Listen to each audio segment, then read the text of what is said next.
Kolkata night Riders IPL 2026-এ কোন কোন প্লেয়ারকে টার্গেট করতে পারে এই ভিডিওতে তোমাদেরকে জানাবো এবং কলকাতা নাইট রাইডার্সের দলে কোন কোন প্লেয়ার প্রয়োজন আছে, কোন কোন স্লটে প্রয়োজন আছে সেটাও তোমাদেরকে এই ভিডিওতে জানিয়ে দেবো। তো ভিডিওকে লাস্ট অবধি দেখো, আর চ্যানেলে নতুন হয়ে থাকলে চ্যানেলটিকে ফলো আর সাবস্ক্রাইব করে দেবে এবং লাইক শেয়ারও করে দেবে। তো চলো ভিডিওটাকে শুরু করি।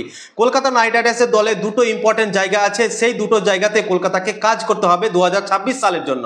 একটা হচ্ছে ওপেনিং স্লটে এবং একটা হচ্ছে বোলিংয়ে, যে বিদেশি বোলাররা আছে সেই বোলিং জায়গাতে কাজ করতে হবে। কলকাতা নাইট রাইডার্স আইপিএল 2025 সালে খুবই খারাপ পারফরমেন্স করলো, একমাত্র কারণ ছিল তাদের ওপেনিং ব্যাটসম্যান চলেনি। সুনীল নারায়ণ খুব একটা কনসিস্টেন্ট ভাবে রান করতে পারেনি এই বছর, এবং তার সাথে যে ওপেনিং করেছিল দুটো ব্যাটসম্যান, একটা হচ্ছে কুইন্টন ডিকক, প্রথমে ব্যাটিং করেছিল প্রথম 7টা ম্যাচে এবং সে পুরোপুরিভাবে ফেল হয়েছিল। তারপর সুযোগ দিল রহমানুল্লাহ গুরবাজকে, সেও ফেল হলো।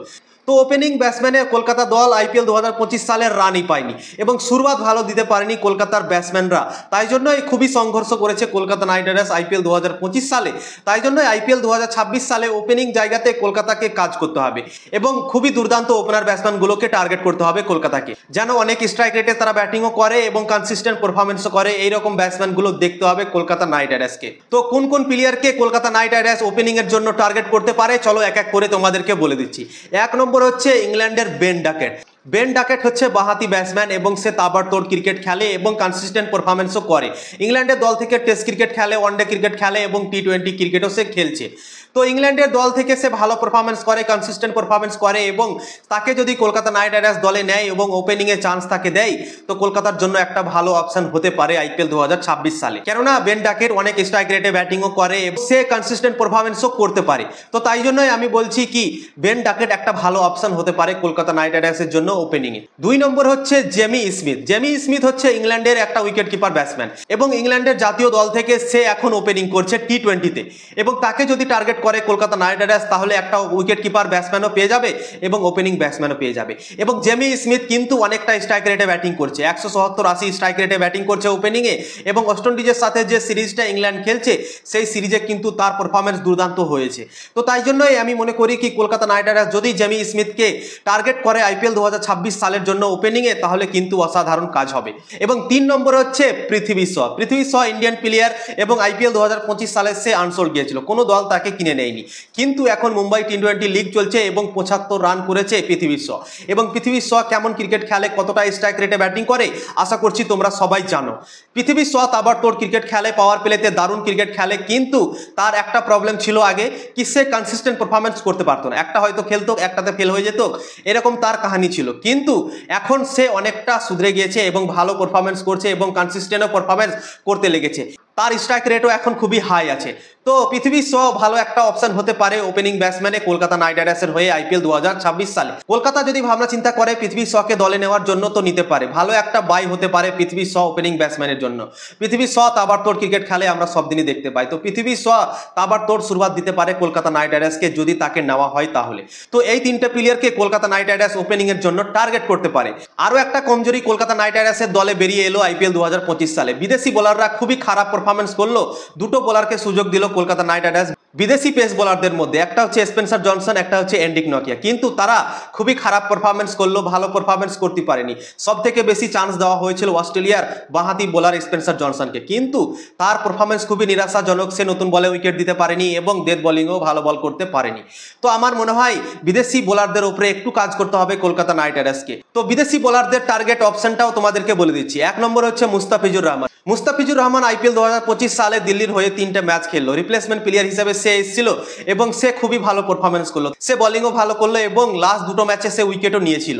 তো দুর্দান্ত বোলিং পারফরমেন্স করলো 3টে ম্যাচে, কিন্তু দিল্লি ক্যাপিটালস তাকে রিটেন করতে পারবে না, কেননা আইপিএল থেমে গিয়েছিল এবং আইপিএল থেমে যাওয়ার জন্য কয়েকটা প্লেয়ার আসবে না বলেছিল, তাই জন্যই তাকে রিপ্লেসমেন্ট হিসেবে তাকে নিয়েছিল। তো দিল্লি ক্যাপিটালস তাকে রিটেন করতে পারবে না। মুস্তাফিজুর রহমান আবার আসবে নিলামে এবং নিলাম থেকে যে কোনো দল তাকে কিনে নিতে পারে। তো কলকাতা নাইট রাইডার্স যদি টার্গেট করে মুস্তাফিজুর রহমানকে তাহলে কিন্তু অসাধারণ একটা বাই হতে পারে এবং মুস্তাফিজুর রহমান নতুন বল, ডেথ বল সব জায়গায় ভালো বল করে কলকাতাকে একটা ভালো জায়গায় নিয়ে যেতে পারে বা ম্যাচ জেতাতে পারে, সবকিছু ঠিকঠাকভাবে করতে পারে। তো মুস্তাফিজুর অনুভবী প্লেয়ার আছে, বাংলাদেশের সব থেকে বড় বোলার মুস্তাফিজুর রহমান এবং ইন্টারন্যাশনাল ক্রিকেট, তারপর আইপিএলও সে অনেকদিন খেলেছে, অনেক ভালো ভালো পারফরমেন্স দিয়েছে আইপিএল। মুস্তাফিজুর রহমান অসাধারণ একটা বোলার এবং মুস্তাফিজুর রহমানকে যদি টার্গেট করে কলকাতা নাইট রাইডার্স তাহলে কিন্তু অসাধারণ হতে চলেছে কলকাতা নাইট রাইডার্সের হয়ে। তো মুস্তাফিজুর রহমানকে টার্গেট করতে পারে কলকাতা নাইট রাইডার্স। 2 নম্বর হচ্ছে নাবিনুল হক। নাবিনুল হক হচ্ছে আফগানিস্তানের ফাস্ট বোলার এবং আইপিএল 2025 সালে সে সুযোগ পায়নি, কোনো দল তাকে কিনে নেয়নি এবং আমি অনেকটা অবাক হয়েছিলাম কি নাবিনুল হকের মতো বোলারকে কোনো দল কিনে নিল না, আমি সত্যি শক হয়ে গেছিলাম। তো আইপিএল 2026 সালে কলকাতা নাইট রাইডার্স তাকে টার্গেট করতে পারে।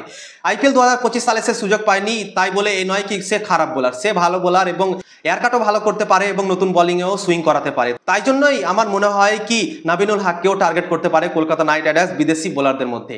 3 নম্বর হচ্ছে নিউজিল্যান্ডের fast bowler William Rourke. William Rourke replacement হিসেবে লখনৌ সুপার জায়ান্টসের হয়ে লাস্ট 3টে ম্যাচ খেলতে এসেছিল এবং সেখানে তার পারফরমেন্স ভালো হয়েছিল, খুব একটা খারাপ পারফরমেন্স হয়নি। কিন্তু লখনৌ সুপার জায়ান্টস তাকে আইপিএল 2026 সালের জন্য রিটেন করতে পারবে না, কেননা আইপিএল থেমে গেছিল এবং তাকে রিপ্লেসমেন্ট হিসেবে নেওয়া হয়েছিল। তো তাকে রিটেন করতে পারবে না, তাকে অকশনে যেতে হবে এবং অকশন থেকে যে কোনো দল তাকে কিনে নিতে পারে। তো এই ফায়দাটাই উঠাতে হবে কলকাতা নাইট রাইডার্সকে এবং উইলিয়াম রুককে কিনতে হবে।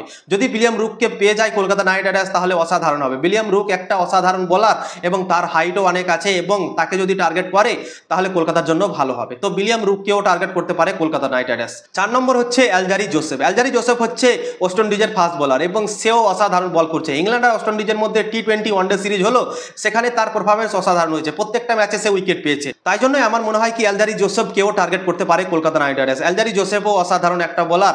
আইপিএল 2025 সালে কোনো দল তাকে কিনে নেয়নি তাই বলে এই নয় কি সে খারাপ বোলার, সে ভালো বোলার এবং উইকেট টেকার বোলার, যে কোনো মুহূর্তে সে উইকেট নিয়ে দিতে পারে। তো অ্যালজারি জোসেফকে টার্গেট করতে পারে কলকাতা নাইট রাইডার্স। এবং 5 নম্বর হচ্ছে মোহাম্মদ শামি, ইন্ডিয়ান ফাস্ট বোলার। মোহাম্মদ শামি আইপিএল 2025 সালে সানরাইজার্স হায়দ্রাবাদের দিক থেকে খেললো কিন্তু খুব একটা ভালো পারফরমেন্স তার হয়নি। কিন্তু একটা প্লেয়ার প্রত্যেক বছরই যে খারাপ পারফরমেন্স করবে এটা নয়। তো মোহাম্মদ শামি অসাধারণ একটা বোলার, সব দিনই সে ভালো পারফরমেন্স করে আসে, কিন্তু একটা বছর তার আইপিএলে খারাপ হয়ে গেল। তো আমার মনে হয় সানরাইজার্স হায়দ্রাবাদ তাকে রিলিজ করে দেবে এবং সে অকশনে আসবে আরও একবার মিনি নিলামে এবং সেখান থেকে কলকাতা নাইট রাইডার্স যদি কিনে নেয় মোহাম্মদ শামিকে তাহলে অসাধারণ একটা বাই হবে এবং কলকাতা নাইট রাইডার্সকে টার্গেট করা উচিত যদি মোহাম্মদ শামি নিলামে চলে আসে তাহলে। তো এই কটা প্লেয়ারের নাম তোমাদেরকে বললাম, এই প্লেয়ারগুলোর মধ্যে যদি 2-3টে প্লেয়ার কলকাতা পেয়ে যায় তাহলে কিন্তু কলকাতা দল অনেকটা শক্তিশালী হয়ে যাবে, ওপেনিংয়ে ভালো পারফরমেন্স করে নেবে এবং বোলিংয়ে যে কমজোরি ছিল, বিদেশি ফাস্ট বোলার ভালো ছিল না কলকাতার কাছে, এই 5টা বোলারের মধ্যে যদি 2টো বোলার পেয়ে যায় বা একটাও পেয়ে যায় তাহলে কিন্তু অসাধারণ কাজ করে নিতে পারবে কলকাতা দল। এবং ওপেনিংয়ে 3টে টার্গেট তোমাদেরকে বললাম, একটা হচ্ছে বেন ডাকেট, একটা হচ্ছে জেমি স্মিথ এবং একটা হচ্ছে পৃথ্বী শ। এই 3টে প্লেয়ারের মধ্যে যদি কলকাতা একটা কেউ পেয়ে যায় তাহলে কিন্তু দুর্দান্ত ওপেনিং পার্টনারশিপ হতে পারে আইপিএল 2026 সালে কলকাতার জন্য এবং তাবড়তোড় শুরুয়াতও দিতে পারে এবং কনসিস্টেন্ট পারফরমেন্সও করতে পারে এই 3টে প্লেয়ারকে যদি কলকাতা নাইট রাইডার্স টার্গেট করে তাহলে। তো আপনাদের কি মনে হয় এই প্লেয়ারগুলোর মধ্যে কি কলকাতাকে টার্গেট করা উচিত না অবশ্যই কমেন্ট করে জানাও এবং ভিডিও ভালো লাগলে লাইক করবে, শেয়ার করবে এবং ফলো করবে। ইউটিউবে যদি দেখছো তো অবশ্যই সাবস্ক্রাইব করে দেবে।